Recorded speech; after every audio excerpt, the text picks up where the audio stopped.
నమస్తే INB news కి స్వాగతం।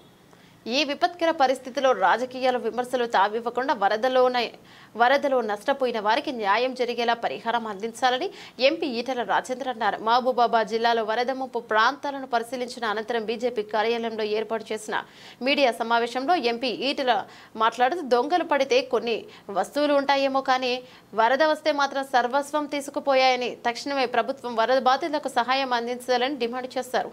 ఇప్పటికే కేంద్ర వ్యవసాయ శాఖ మంత్రి శివరాజ్ సింగ్ చౌహాన్ పాటు బండి సంజయ్ వరద ప్రాంతాలను పరిశీలించి పరిహారం అందించాలని ఇప్పటికే కేంద్ర హోంశాఖ మంత్రిని కోరామని, రాష్ట్రంలో వరద ముప్పు ప్రాంతాల్లో గ్రామాల్లో పంట నష్టం అంచనా ఇంకా వేయలేదని, కూలిన ఇల్లు చనిపోయిన పశు సంపద లెక్క తీయలేదని రాష్ట్ర ప్రభుత్వం పరిహారం ప్రకటించారు।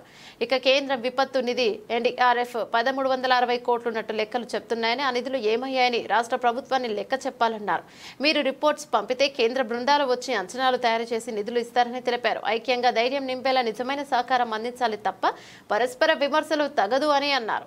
ఇక కార్యక్రమంలో ధర్మారావు, సీతారాం నాయక్, కలిప్రసాద్, విక్రమ్ రెడ్డి, జిల్లా బీజేపీ అధ్యక్షుడు యలమంచిలి వెంకటేశ్వరరావు, నాయకులు యాప సీతయ్య, మదన్ లాల్ పలువురు పాల్గొన్నారు। మీ యంత్రాంగం చచ్చిపోయిందా? సోషల్ సర్వీస్ యాక్టివిటీలో ఉండి వాళ్ళకు 10,000 రూపాయలు ఉంటే 5,000 రూపాయలు తీసుకొచ్చి కానీ మోటు పెడితే ఉద్యోగస్తుల కాడికి మేము కూడా మాట్లాడినాం ఇప్పుడు వాళ్ళకి నిత్యావసర సరుకు మొత్తం కూడా తీసుకొచ్చి ఇంటింటి పంచాలి। ఇప్పుడు మహబూబాబాద్ జిల్లాలో కొన్ని మచ్చుకు మేము తిరగబోతా ఉన్నాం। సమాచారం మేరకి ఇప్పటికే అనేక ఫోటోగ్రాఫ్స్ కానీ సమాచారం కానీ మా దగ్గర ఉన్నాయి, మీరు కూడా రాస్తూ ఉన్నారు। ఇక్కడ రాజకీయాల కంటే కూడా ఒకరికొకరు విమర్శించుకోడే పని కంటే కూడా ప్రజలకు న్యాయం జరగాలి కాబట్టి ఇక్కడ ప్రభుత్వాన్ని మేము డిమాండ్ అని కాదు కానీ తక్షణమే స్పందించమని చెప్పి కోరుతున్నాం। కేంద్ర ప్రభుత్వ బృందాలు రావడం, అసెస్ చేయడం, ఇప్పటికే కేంద్ర వ్యవసాయ శాఖ మంత్రి గారు, అదేవిధంగా కేంద్ర మంత్రులు మన రాష్ట్రం నుంచి ఉన్నటువంటి కిషన్ రెడ్డి గారు, బండి సంజయ్ గారు, మాలాంటి వాళ్ళం కూడా కేంద్ర హోంమంత్రి గారితో మాట్లాడి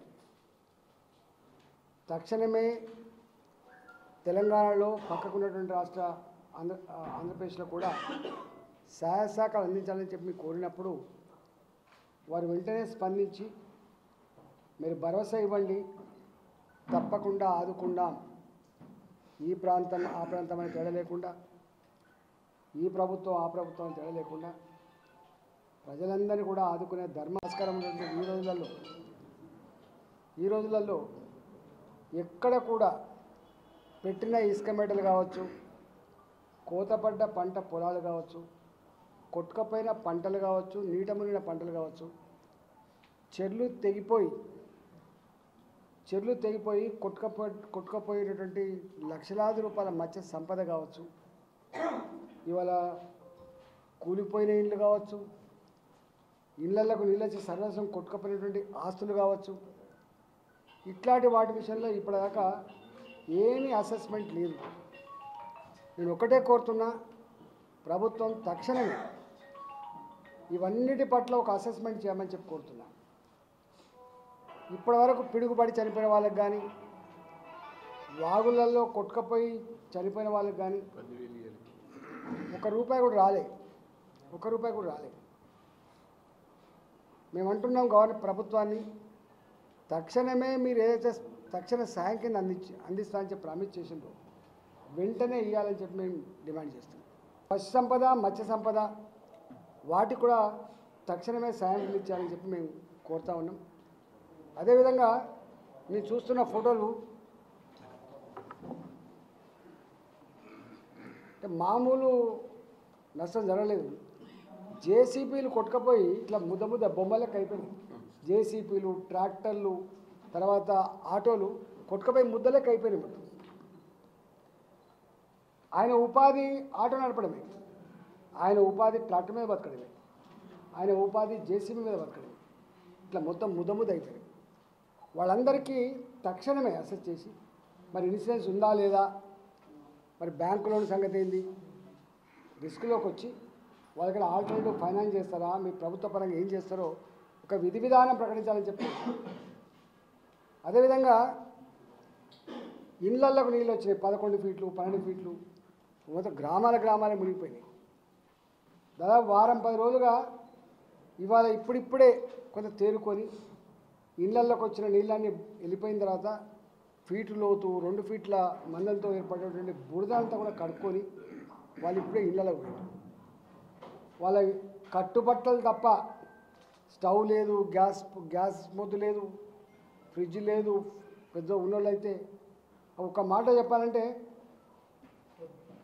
పాడుపడ్డ గోడలు ఎక్కువనే మొత్తం నీళ్ళతో తడిసిపోయి వాసనతో దుర్గంధపూరితంగా ఉన్నటువంటి వాటికి మిగిలినవి తప్ప ఇలా మనిషి మా ఇల్లేనా అని చెప్పి బోర్డును ఏడిచేటువంటి పరిస్థితి తప్ప ఇంకోటి లేదు. కాబట్టి ఇవాళ వాళ్ళకి ఏదో 5,000 ఇస్తాం, కిరోసిన్ ఇల్లు కాలిపోతే ఇచ్చినట్టుగా ఎంఆర్ఓ గారు 10,000 ఇవి కాకుండా ఇవాళ మెడికల్ షాపులు పోయినాయి, ఇలా జనరల్ షాపులు పోయినాయి, అనేక రకాల షాపులు పోయినాయి. బిఎండీలలో అయితే మొత్తం పనికి రాకుండా పోయే ఆస్కారం ఉన్నది.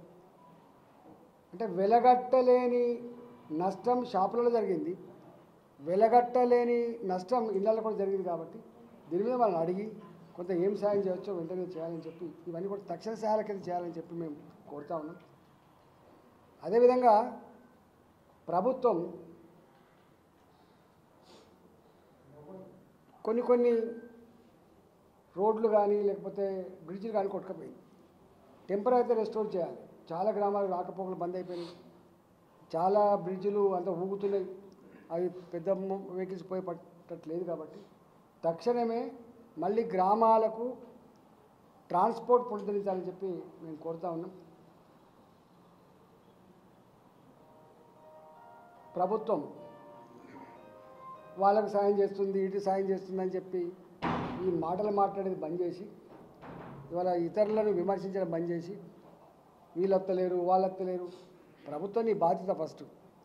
ప్రతిపక్షాలుగా మా వంతు తప్పకుండా సాయం చేస్తాం, మా వంతుగా అండగా ఉంటాం, మా వంతుగా సూచన సలహా ఇస్తాం. కానీ చేయాల్సింది ప్రభుత్వం. కాబట్టి ఎప్పుడైనా మీరు కేంద్ర ప్రభుత్వం నేరుగా రాదు, కేంద్ర ప్రభుత్వ పరంగా మీరు కోరితే వాళ్ళ టీంలు వస్తే అసెస్ చేస్తుంది, దాని ఆధారం కొంత సాయం చేస్తే మళ్ళీ మీ త్రూ ఇవ్వాల్సింది తప్ప కేంద్ర ప్రభుత్వం నేరుగా ఇచ్చే ఆస్కారం లేదు. కాబట్టి మీరు వాళ్ళ మీద వీళ్ళ మీద విమర్శలు మాని ఎప్పుడు ఇట్లాంటి రాజకీయాలు ఇట్లాంటి చిల్లర మాటలు మంచివి కాదు. ఇప్పుడున్నటువంటి పరిస్థితులలో మనం ఐక్యంగా ప్రజలకు ధైర్యాన్ని, ప్రజలకు మేము ఉన్నటువంటి మద్దతుని, ప్రజలకు నిజమైన సహకారాన్ని అందించి ఆదుకోవాలని చెప్పి మేము కోరుతా ఉన్నాం.